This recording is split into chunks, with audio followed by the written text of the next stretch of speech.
بلدیہ کا اجلاس زوروں پر تھا۔ ہال کھچا کھچ بھرا ہوا تھا اور خلاف معمول ایک ممبر بھی غیر حاضر نہ تھا۔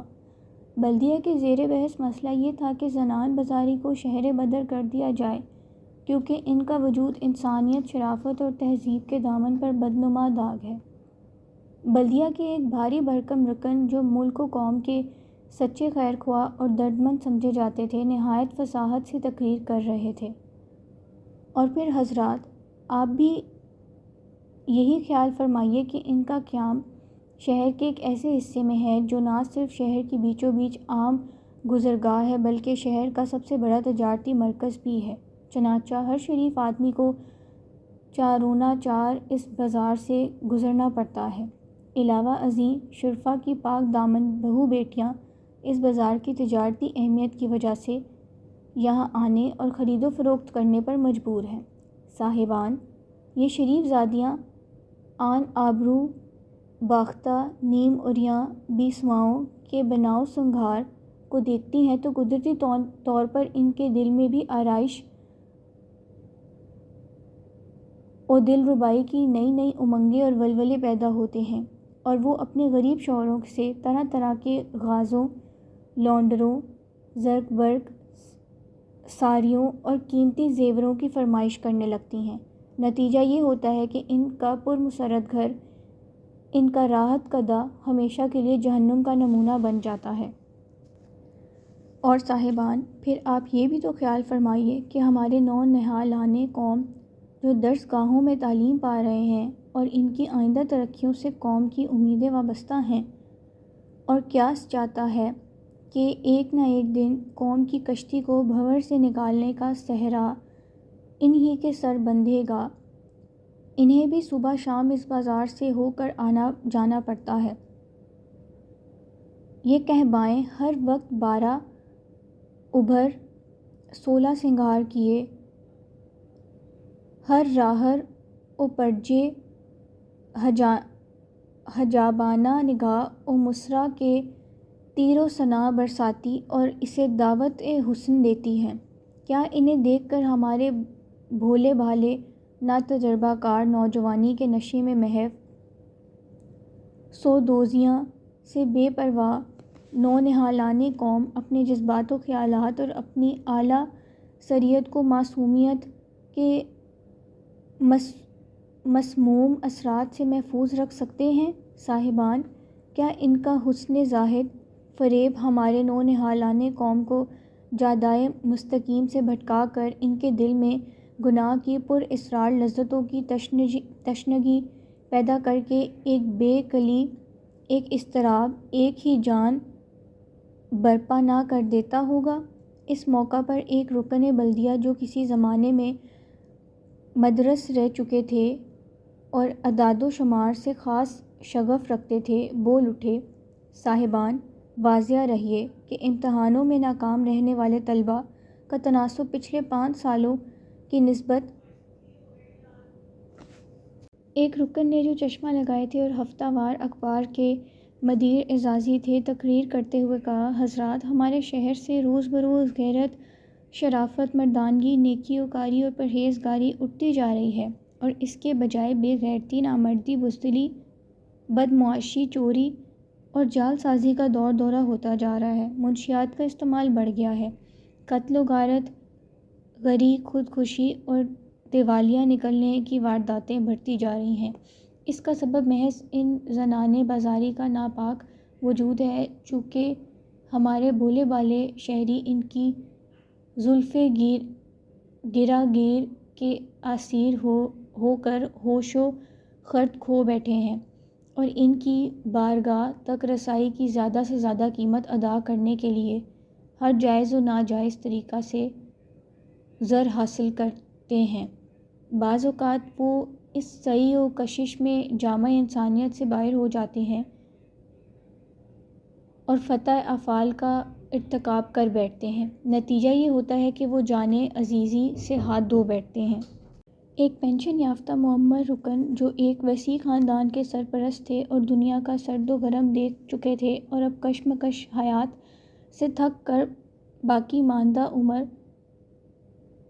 سستانے اور اپنے اہل و عیال کو اپنے سایہ میں بن پتا ہوا دیکھنے کے متمنی تھے، تقریر کرنے اٹھے۔ ان کی آواز لرزتی ہوئی تھی اور لہجہ فریاد کا انداز لیے ہوا تھا۔ بولے، صاحبان، رات بھر ان لوگوں کے طلبے کی تھاپ، ان کے گلے بازیاں، ان کے اشتاق کی دھینگا مشتی، گالی گلوچ، شور و گل، ہا ہا ہا، ہو سن کر آس پاس کے رہنے والے شرفا کے کان پک گئے ہیں۔ ضحک میں جان آ گئی ہے۔ رات کی نیند حرام ہے تو دن کا چین مفقود۔ علاوہ ازیں ان کے قریب سے ہماری بہو بیٹیاں کے اخلاق پر جو اثر پڑتا ہے، ان کا اندازہ ہر صاحب اولاد خود کر سکتا ہے۔ آخری فقرہ کہتے کہتے ان کی آواز بھر آ گئی اور وہ اس سے زیادہ کچھ نہ کہہ سکے۔ سب اراکین بلدیہ کو ان سے ہمدردی تھی، کیونکہ بدقسمتی سے ان کا مکان اس بازار حسن کے عین وسط میں واقع تھا۔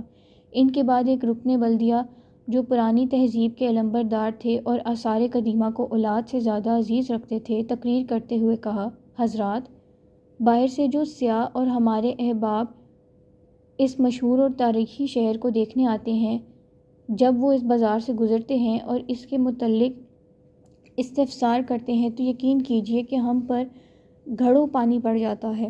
اب صدر بلدیہ تقریر کرنے اٹھے، جو قد ٹھگنا اور ہاتھ پاؤں چھوٹے چھوٹے تھے مگر سر بڑا تھا، جس کی وجہ سے بردبار آدمی معلوم ہوتے تھے۔ لہجہ میں حد درجہ متانت تھی۔ بولے، حضرات، میں اس امر میں قطعی طور پر آپ سے متفق ہوں کہ اس طبقہ کا وجود ہمارے شہر اور ہمارے تہذیب و تمدن کے لیے باعث صد آر ہے، لیکن مشکل یہ ہے کہ اس کا تدارک کس طرح کیا جائے۔ اگر ان لوگوں کو مجبور کیا جائے کہ یہ اپنا ذلیل پیشہ چھوڑ دیں تو سوال پیدا ہوتا ہے کہ یہ لوگ کہاں کھائیں گے، کہاں سے؟ ایک صاحب بول اٹھے، یہ عورتیں شادی کیوں نہیں کر لیتی؟ اس پر ایک طویل فرمائشی کہا پڑا اور ہال کی ماتمی فضا میں ایک یکبارگی شفتگی کے آثار پیدا ہو گئے۔ جب اجلاس میں خاموشی ہوئی تو صاحب صدر بولے، حضرات، یہ تجویز بارہا ان لوگوں کے سامنے پیش کی جا چکی ہے۔ اس کا ان کی طرف سے یہ جواب دیا جاتا ہے کہ آسودہ اور عزت دار لوگ خاندانی حرمت و ناموس کے خیال سے انہیں اپنے گھروں میں گھسنے نہ دیں گے، اور مفلسی اور ادنیٰ طبقہ کے لوگوں کو جو محض ان کی دولت کے لیے ان سے شادی کرنے پر آمادہ ہوں گے، یہ عورتیں خود منہ نہیں لگائیں گی۔ اس پر ایک صاحب بولے، بلدیہ کو ان کے نجی معاملوں میں پڑنے کی ضرورت نہیں۔ بلدیہ کے سامنے تو یہ مسئلہ ہے کہ یہ لوگ چاہے جہنم میں جائیں مگر اس شہر کو خالی کر دیں۔ صدر نے کہا، صاحبان، یہ بھی آسان کام نہیں۔ ان کی تعداد 10-20 نہیں، سینکڑوں تک پہنچتی ہے، اور پھر ان میں سے بہت سی عورتوں کے ذاتی مکانات ہیں۔ یہ مسئلہ کوئی مہینے بھر تک بلدیہ کے زیر بحث رہا اور بالآخر تمام اراکین کی اتفاق رائے یہ امر قرار پایا کہ زنانِ بازاری کے مملوک کے مکانوں کو خرید لینا چاہیے اور انہیں رہنے کے لیے شہر سے کافی دور کوئی الگ تھلگ علاقہ دینا چاہیے۔ ان عورتوں نے بلدیہ کے اس فیصلے کے خلاف سخت احتجاج کیا۔ بعض نے نافرمانی کر کے بھاری جرمانے اور قیدیں بھگتیں، مگر بلدیہ کی مرضی کے آگے ان پر کوئی پیش نہ چل سکی اور چارونا چار صبر کر کے رہ گئیں۔ اس کے بعد ایک عرصہ تک ان زنان بازاری کے مملوکہ مکانوں کی فہرستیں اور نقشے تیار ہوتے رہے اور مکانوں کے گاہک پیدا کیے جاتے رہے۔ بیشتر مکانوں کو بذریعۂ نیلام فروخت کرنے کا فیصلہ کیا گیا۔ ان عورتوں کو 6 مہینے تک شہر میں اپنے پرانے ہی مکانوں میں رہنے کی اجازت دی گئی تاکہ اس عرصہ میں وہ نئے علاقہ میں مکان وغیرہ بنوا سکیں۔ ان عورتوں کے لیے جو علاقہ منتخب کیا گیا وہ شہر سے 6 کوس دور تھا۔ 5 کوس تک پکی سڑک جاتی تھی اور اس سے آگے کوس بھر کا کچا راستہ تھا۔ کسی زمانے میں وہاں کوئی بستی ہوگی، مگر اب کھنڈروں کے سوا کچھ نہ رہا تھا، جن میں سانپوں اور چمگادڑوں کے مسکن تھے اور دن دہاڑے الو بولتا تھا۔ اس علاقے کے نواح میں کچے گھروندے والے کئی چھوٹے چھوٹے گاؤں تھے، مگر کسی کا فاصلہ بھی یہاں سے 2-2.5 میل سے کم نہ تھا۔ ان گاؤں کے بسنے والے کسان دن کے وقت کھیتی باڑی کرتے یا یوں ہی پھرتے پھراتے ادھر نکل آتے، ورنہ عام طور پر اس شہر خاموشہ میں آدم زاد کی صورت نظر نہ آتی تھی۔ بعض اوقات روز روشن ہی میں گیدڑ اس علاقے میں پھرتے دیکھے گئے تھے۔ 500 سے کچھ اوپر بھی سوائیں میں سے صرف 14 ایسی تھیں جو اپنے عشاق کی وابستگی یا خود اپنی دل بستگی یا کسی اور وجہ سے شہر کے قریب آزاد نہ رہنے پر مجبور تھیں، اور اپنے دولت مند چاہنے والوں کی مستقل مالی سرپرستی کے بھروسے بادل ناخواستہ اس علاقے میں رہنے پر آمادہ ہو گئی تھیں، ورنہ باقی عورتوں نے سوچ رکھا تھا کہ وہ یا تو اسی شہر کے ہوٹلوں کو اپنا مسکن بنائیں گی یا بظاہر پارسائی کا جامہ پہن کر شہر کے شریف محلوں کی کونوں کھدروں میں جا چھپیں گی، یا پھر اس شہر کو چھوڑ کر کہیں اور نکل جائیں گی۔ یہ 14 بیسوائیں اچھی خاصی مالدار تھیں۔ اس پر شہر میں ان کے جو مملوکہ مکان تھے، ان کے دام انہیں اچھے وصول ہو گئے تھے، اور اس علاقہ میں زمین کی قیمت برائے نام تھی، اور سب سے بڑھ کر یہ کہ ان کے ملنے والے دل و جان سے ان کی مالی امداد کرنے کے لیے تیار تھے۔ چنانچہ انہوں نے اس علاقے میں جی کھول کر بڑے بڑے عالیشان مکان بنوانے کی ٹھانی۔ ایک اونچی اور ہموار جگہ جو ٹوٹی پھوٹی قبروں سے ہٹ کر تھی منتخب کی گئی۔ زمین کے قطعے صاف کرائے اور چابک دست نقشہ نویسیوں سے مکان کے نقشے بنوائے گئے، اور چند ہی روز میں تعمیر کا کام شروع ہو گیا۔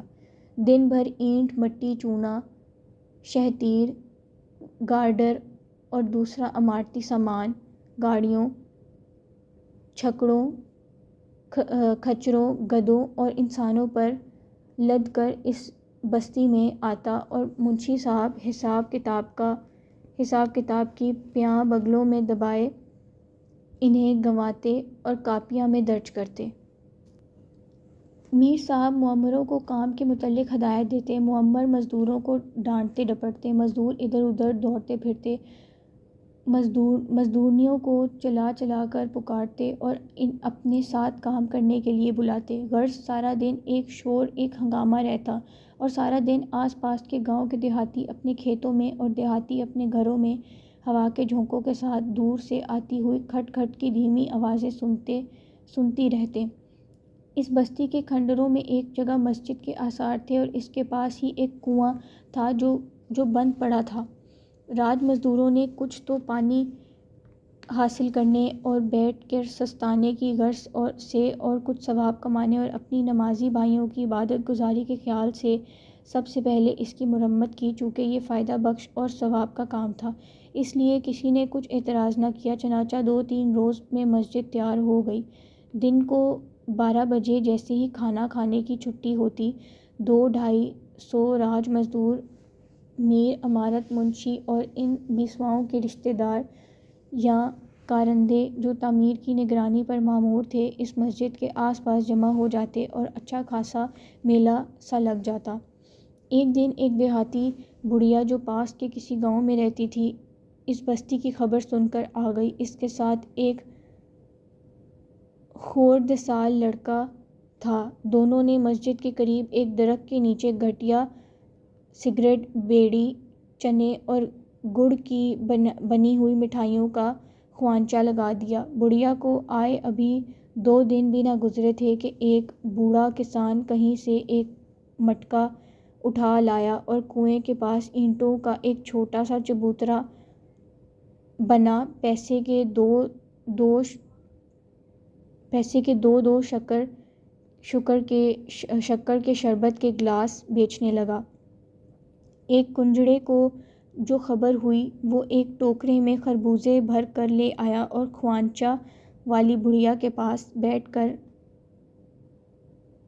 لے لو خربوزے، شہد سے میٹھے خربوزے کی صدا لگانے لگا۔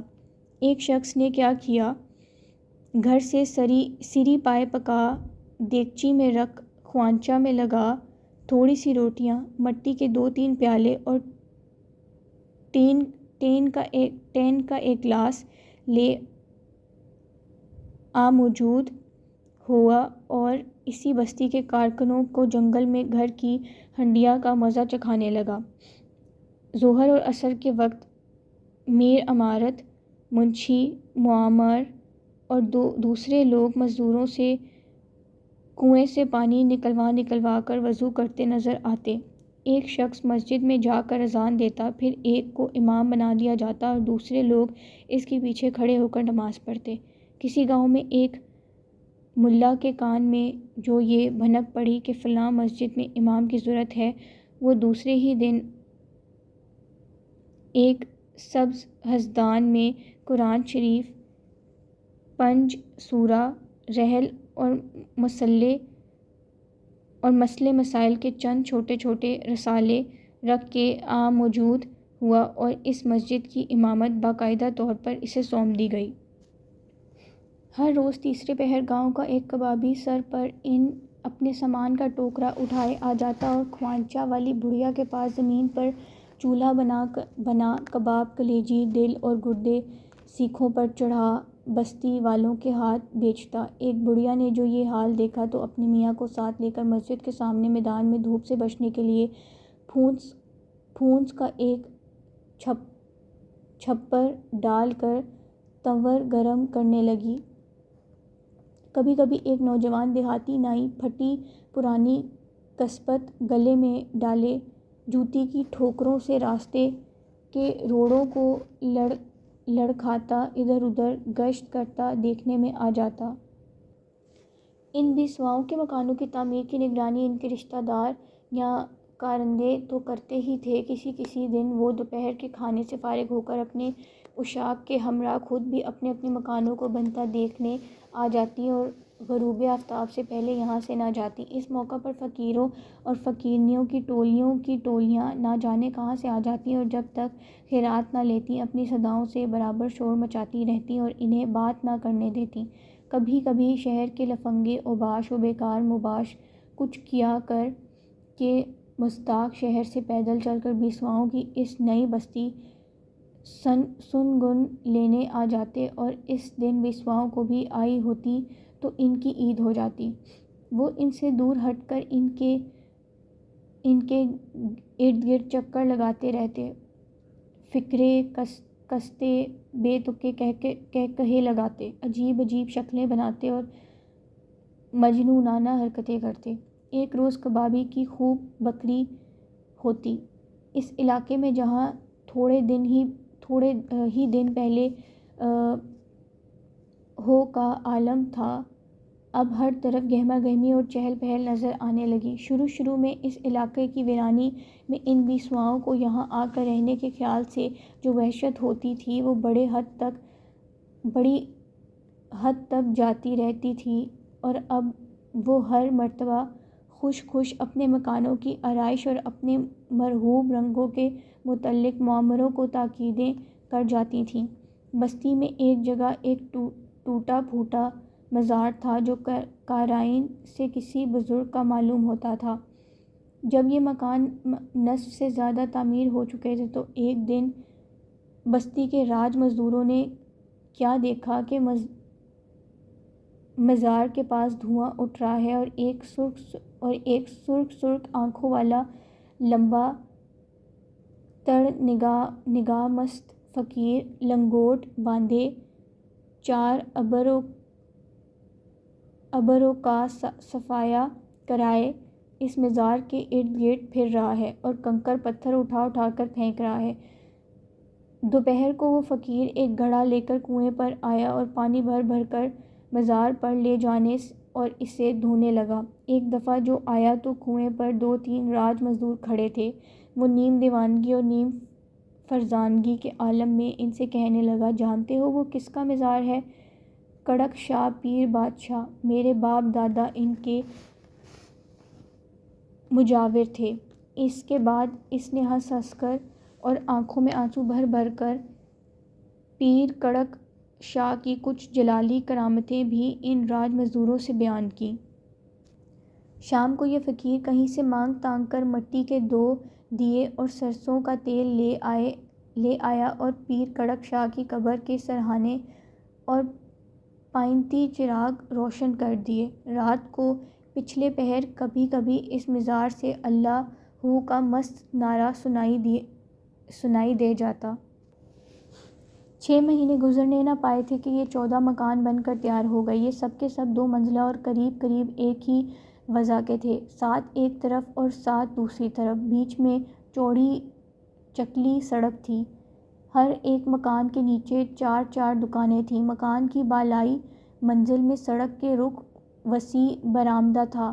اس کے آگے بیٹھنے کے لیے کشتی نما شے نشیں بنائی گئی تھی، جس کے دونوں سروں پر یا تو سنگ مرمر کے مور رقص کرتے ہوئے دکھائے گئے تھے یا جل پریوں کے مجسمے تراشے گئے تھے، جن کا آدھا دھڑ مچھلی کا اور آدھا انسان کا تھا۔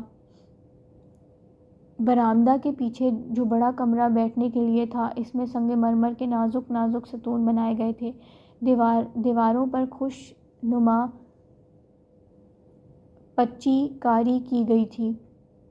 فرش چمکدار پتھر کا بنایا گیا تھا، جب سنگ مرمر کے ستونوں کے عکس اس فرش زمردی پر پڑتے تو ایسا معلوم ہوتا گویا سفید براق پروں والے راج ہنسوں نے اپنی لمبی لمبی گردنیں جھیل میں ڈبو دی ہیں۔ بدھ کا شبھ دن اس بستی میں آنے کے لیے مقرر کیا گیا۔ اس روز اس بستی کی سب بیسوائیں نے مل کر بھاری نیاز دلوائی۔ بستی کے کھلے میدان میں زمین کو صاف کر شامیانے نصب دیے گئے۔ دیگیں کھڑکنے کی آواز اور گوشت اور گھی کی خوشبو 20 کوس سے فقیروں اور کتوں کو کھینچ لائی۔ دوپہر ہوتے ہوتے پیر کڑک شاہ کے مزار کے پاس جہاں لنگر تقسیم کیا جانا تھا، اس قدر فقیر جمع ہو گئے تھے کہ عید کے روز کسی بڑے شہر کی جامع مسجد کے پاس بھی نہ ہوئے ہوں گے۔ پیر کڑک شاہ کے مزار کو خوب صاف کروایا اور دھلوایا گیا اور اس پر پھولوں کی چادر چڑھائی گئی اور اس مست فقیر کو نیا جوڑا سلوا کر پہنایا گیا، جسے اس نے پہنتے ہی پھاڑ ڈالا۔ شام کو شامیانے کے نیچے دودھ سی اجلی چاندنی کا فرش کر دیا گیا۔ گاؤں تکیے، پان دان، پیچو دانی اور گلاب پاش رکھ لیے گئے اور راگ رنگ کی محفل سجائی گئی۔ دور دور سے بہت سی بیسواؤں کو بلوایا گیا جو ان کی سہیلیاں یا برادری کی تھیں۔ ان کے ساتھ ان کے بہت سے ملنے والے بھی آئے، جن کے لیے ایک الگ شامیانے میں کرسیوں کا انتظام کیا گیا اور ان کے سامنے کے رخ چیخیں ڈال دی گئیں۔ بے شمار گیسوں کی روشنی سے یہ جگہ نقطۂ نور بنی ہوئی تھی۔ ان بیسواؤں کے توندل سیاہ فام سازندے زربفت اور کم خواب کی شیروانیاں پہنے، عطر میں بسے ہوئے پوئے کانوں میں رکھے، ادھر ادھر مونچھوں کو تاؤ دیتے پھرتے اور زرق بر لباسوں میں، تتلی کے پر سے باریک ساڑیوں میں ملبوس، غازوں اور خوشبوؤں میں بسی ہوئی نازنین اٹکلیوں سے چلتی۔ رات بھر رقص اور سرور کا ہنگامہ برپا رہا اور جنگل میں منگل ہو گیا۔ 2-3 دن کے بعد جب اس جشن کی تھکاوٹ اتر گئی تو بیسواؤں ساز و سامان کی فراہمی اور مکانوں کی آرائش میں مصروف ہو گئیں۔ جھاڑ، فانوس، ظروفِ بلوری، قدعام آئینے، نواڑی پلنگ، تصویریں اور کتاتیں سنہری چوکھٹوں میں جڑے ہوئے لائے گئے اور کرینے سے کمروں میں لگائے گئے اور کوئی 8 روز میں جا کر یہ مکان کیل کانٹے سے لیس ہو گئے۔ یہ عورتیں دن کا بیشتر حصہ تواس دادوں کے رقص و سرور کی تعلیم لینے، غزلیں یاد کرنے، دھنیں بھٹانے، سبق پڑھنے، تختی لکھنے، سینے پرونے، کاڑھنے، گراموفون سننے، استادوں سے تاش و کیرم کھیلنے، ضلع جگت نوک جھونک سے جی بہلانے یا سونے میں گزارتیں، اور تیسرے پہر غسل خانوں میں نہانے جاتیں، جہاں ان کے ملازموں نے دستی پمپوں سے پانی نکال نکال کر ٹب بھر رکھے ہوتے۔ اس کے بعد وہ بناؤ سنگھار میں مصروف ہو جاتی۔ جیسے ہی رات کا اندھیرا پھیلتا، یہ مکان گیسوں کی روشنی سے جگمگا اٹھتے، جو جا بجا سنگ مرمر کے آدھے کھلے کنولوں میں نہایت صفائی سے چھپائے گئے تھے، اور ان مکانوں کی کھڑکیوں اور دروازوں کے کواڑوں کے شیشے، جو پھول پتیوں کی وضع کی کاٹ کے جڑے گئے تھے، ان کی کوسے قزح کی رنگوں کی سی روشنیاں دور سے جھلمل کرتی ہوئی نہایت بھلی معلوم ہوتیں۔ یہ بیسوائیں بناؤ سنگھار کیے برآمدوں میں ٹہلتیں، آس پاس والیوں سے باتیں کرتیں، ہنستیں، کھلکھلاتیں۔ جب کھڑے کھڑے تھک جاتیں، تواندر کمرے میں چاندنی کے فرش پر گاؤں تکیوں سے لگ کر بیٹھ جاتیں۔ ان کے سازندے ساز ملاتے رہتے اور یہ چھالیاں کترتی رہتیں۔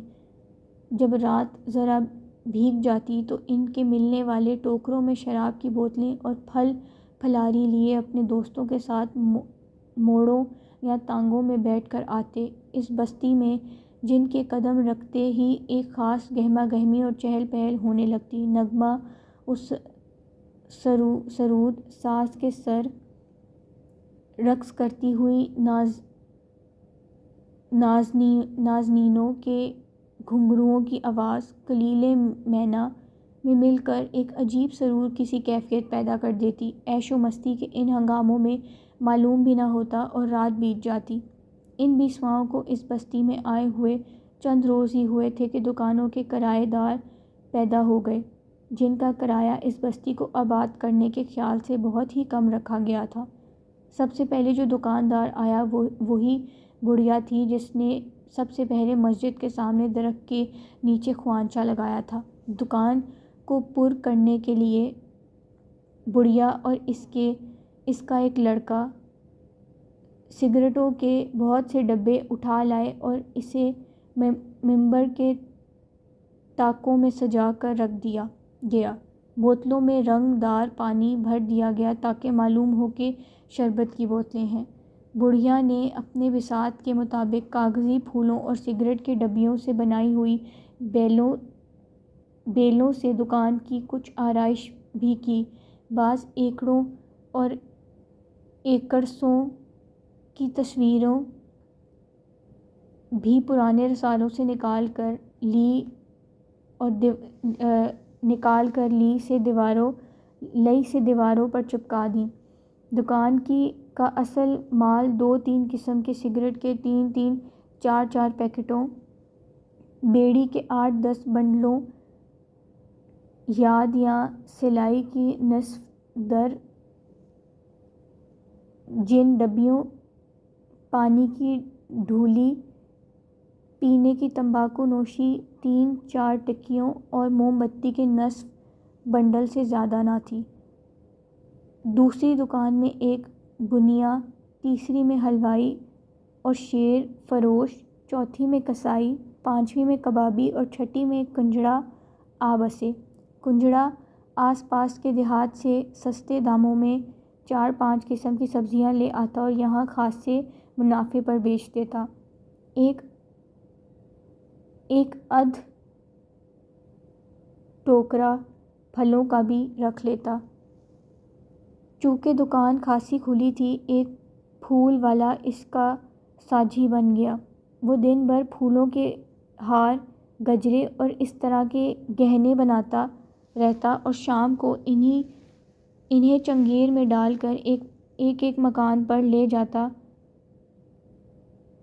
اور نہ صرف پھول ہی بیچ آتا بلکہ ہر جگہ 1-2 گھڑی بیٹھ کر سازندوں سے گپ شپ بھی ہانک لیتا اور حقے کے دام بھی لگا آتا۔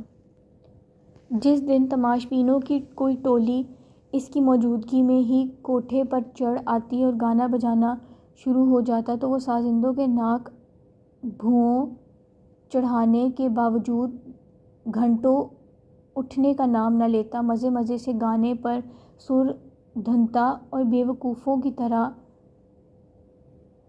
ایک ایک کی صورت تکتا رہتا۔ جس دن رات زیادہ گزر جاتی اور کوئی ہار بچ جاتا تو اسے اپنے گلے میں ڈال لیتا اور بستی کے باہر گلا پھاڑ پھاڑ کر گاتا پھرتا۔ ایک دن ایک بیسوا کا باپ اور بھائی جو درزیوں کا کام جانتے تھے، سینے کی ایک مشین رکھ کر بیٹھ گئے۔ ہوتے ہوتے ایک حجام بھی آ گیا اور اپنے ساتھ ایک رنگریز کو بھی لیتا آیا۔ اس کی دکان کے باہر الگنی پر لٹکے ہوئے طرح طرح کے رنگوں کے دوپٹے ہوا میں لہراتے ہوئے آنکھوں کو بھلے معلوم ہونے لگے۔ چند ہی روز گزرے تھے کہ ایک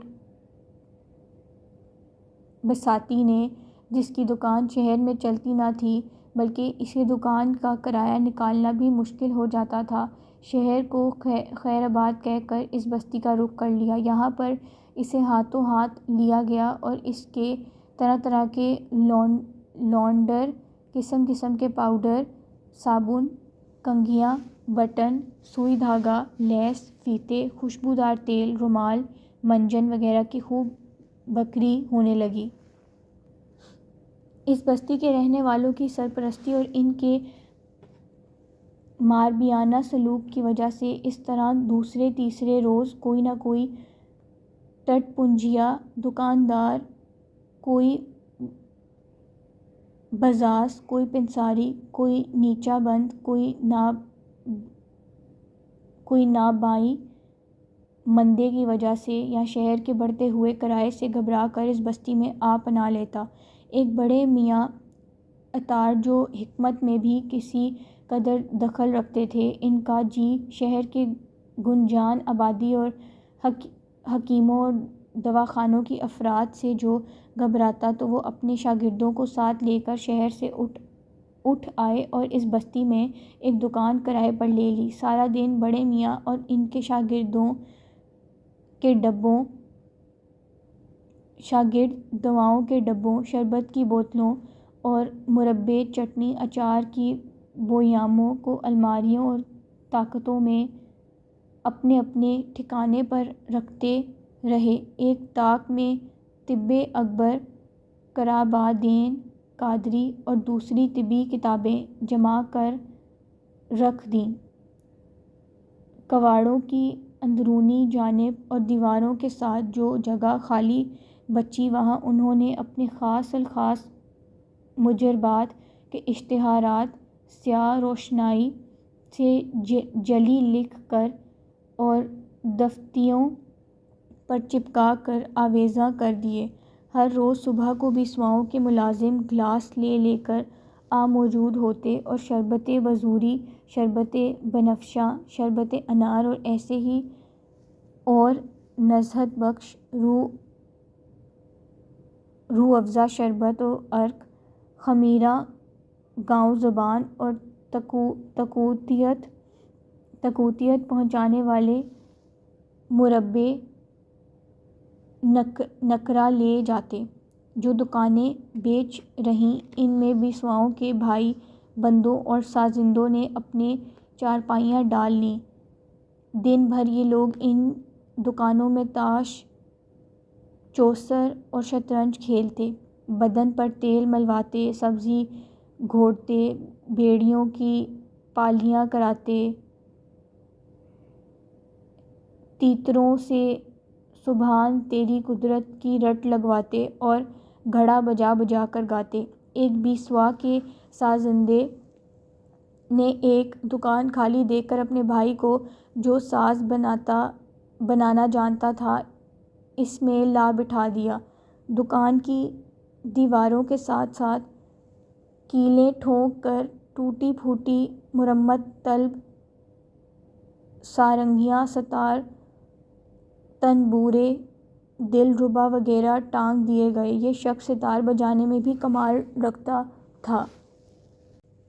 شام وہ اپنی دکان میں ستار بجاتا، جس کی میٹھی آواز سن کر آس پاس کے دکاندار اپنی دکانوں سے اٹھ کر آ جاتے اور دیر تک بت بنتے ستار سنتے رہتے۔ اس ستار نواز کا ایک شاگرد تھا جو ریلوے کے دفتر میں کلرک تھا۔ اسے ستار سیکھنے کا بہت شوق تھا۔ جیسے ہی دفتر سے چھٹی ہوئی سیدھا سائیکل اڑاتا ہوا اس بستی کا رخ کرتا اور گھنٹہ ڈیڑھ گھنٹہ دکان ہی میں بیٹھ کر مشق کیا کرتا۔ غرض اس ستار نواز کے دم سے بستی میں خاصی رونق رہنے لگی۔ مسجد کے ملا جی جب تک تو یہ بستی زیر تعمیر رہی، رات کو دیہات اپنے گھر چلے جاتے رہے، مگر اب جب کہ انہیں دونوں وقت مرغن کھانا بافرات پہنچنے لگا تو وہ رات کو بھی یہیں رہنے لگے۔ رفتہ رفتہ بعض بیسواؤں کے گھروں سے بچے بھی مسجد میں پڑھنے آنے لگے، جس سے ملا کو روپے پیسے کی آمدنی بھی ہونے لگی۔ ایک شہر گھومنے والی گھٹیا درجہ کی تیڑیکل کمپنی کو جب زمین کے چڑھتے ہوئے کرایہ اور اپنی بے مائگی کے باعث شہر میں کہیں جگہ نہ ملی تو اس نے اس بستی کا رخ کیا اور ان بیسواؤں کے مکانوں سے کچھ فاصلہ پر میدان میں تمبو کھڑے کر کے ڈیرے ڈال دیے۔ اس کے ایکڑ اداکاری کے فن سے محض نابلد تھے۔ ان کے ڈریس پھٹے پرانے تھے، جس کے بہت سے ستارے جھڑ چکے تھے، اور یہ لوگ تماشا بھی بہت دقیانوسی دکھاتے تھے، مگر اس کے باوجود یہ کمپنی چل نکلی۔ اس کی وجہ یہ تھی کہ ٹکٹ کے دام بہت کم تھے۔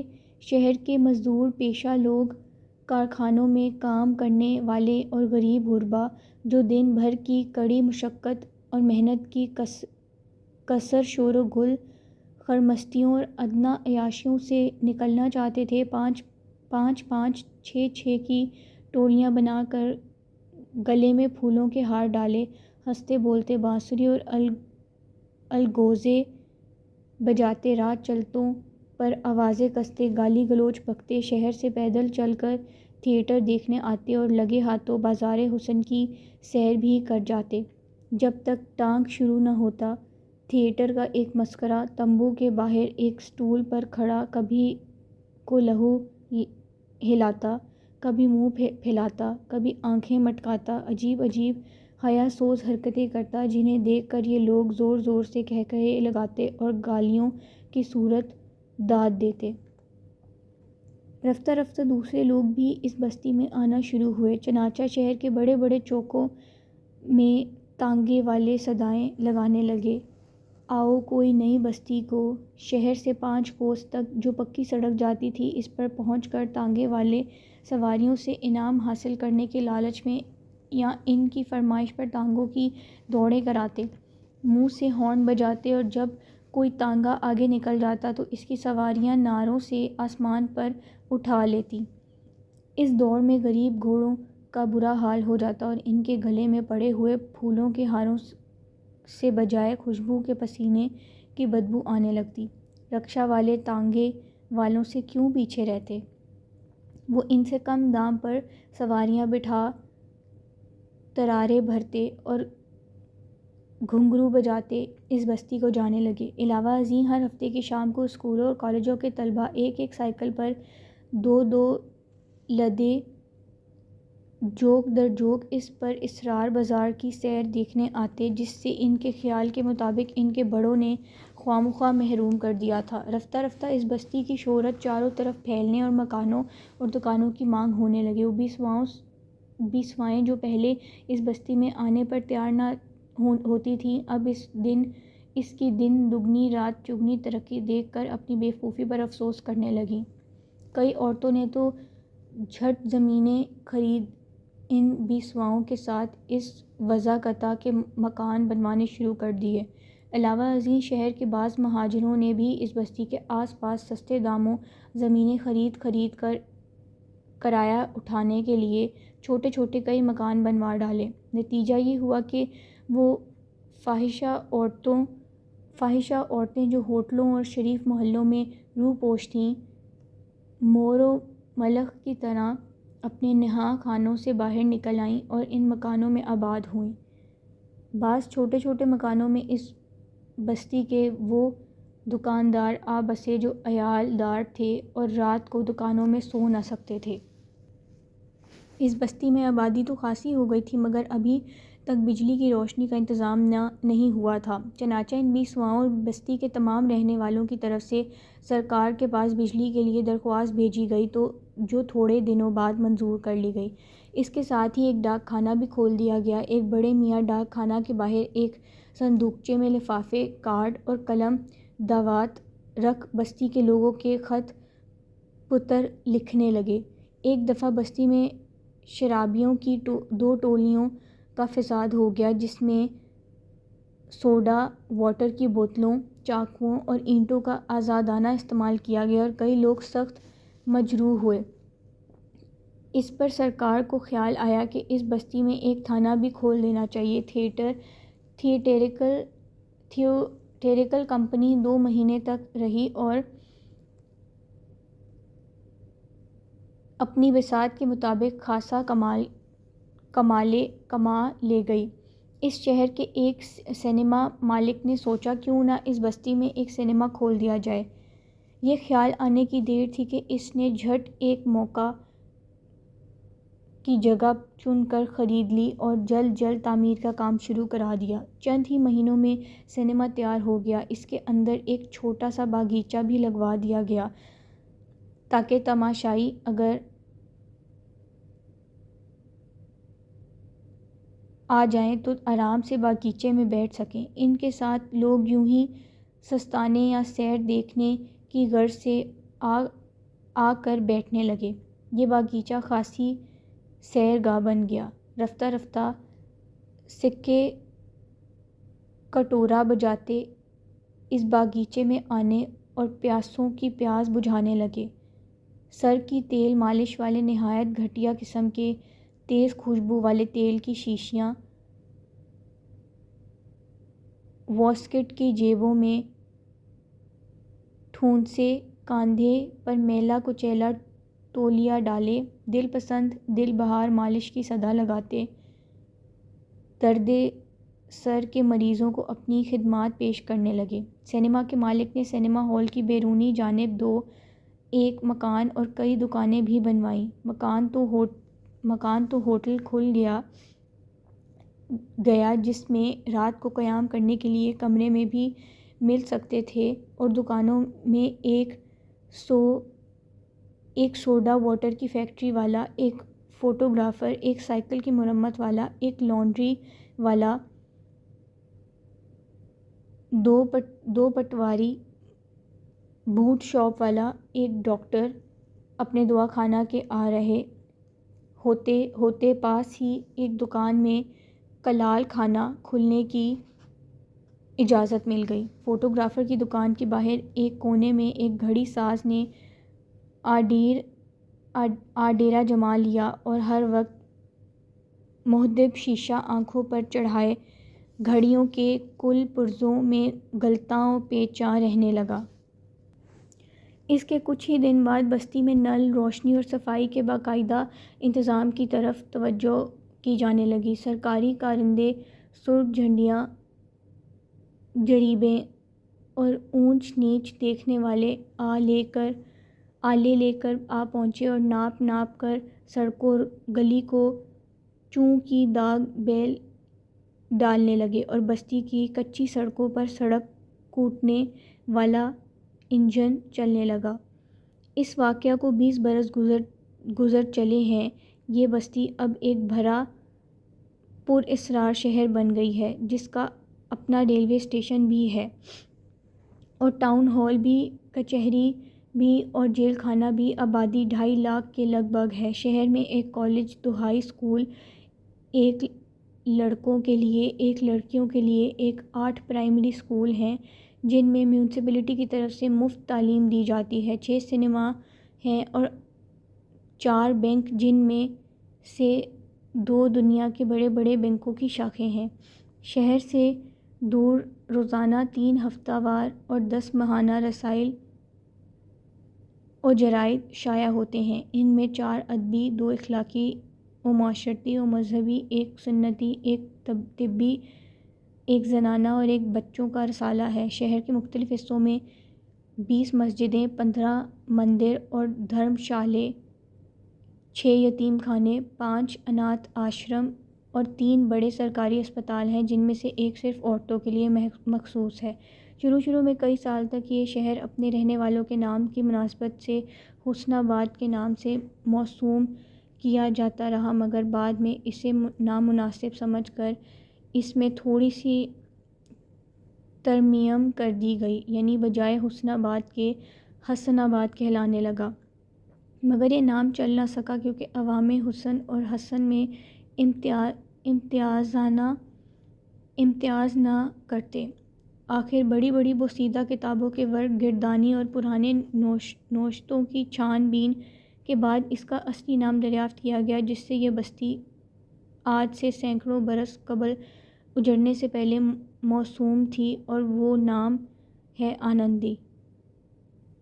یوں تو سارا شہر بھرا پڑا، صاف ستھرا اور خوش نما ہے، مگر سب سے خوبصورت، سب سے بارونق اور تجارت کا مرکز وہی بازار ہے جس میں زنانِ بازاری رہتی ہے۔ آنندی بلدیہ کا اجلاس زوروں پر ہے، حال کچا کچ بھرا ہوا ہے اور خلاف معمول ایک ممبر بھی غیر حاضر نہیں۔ بلدیہ کے زیر بحث مسئلہ یہ ہے کہ زنانِ بازاری کو شہر بدر کر دیا جائے۔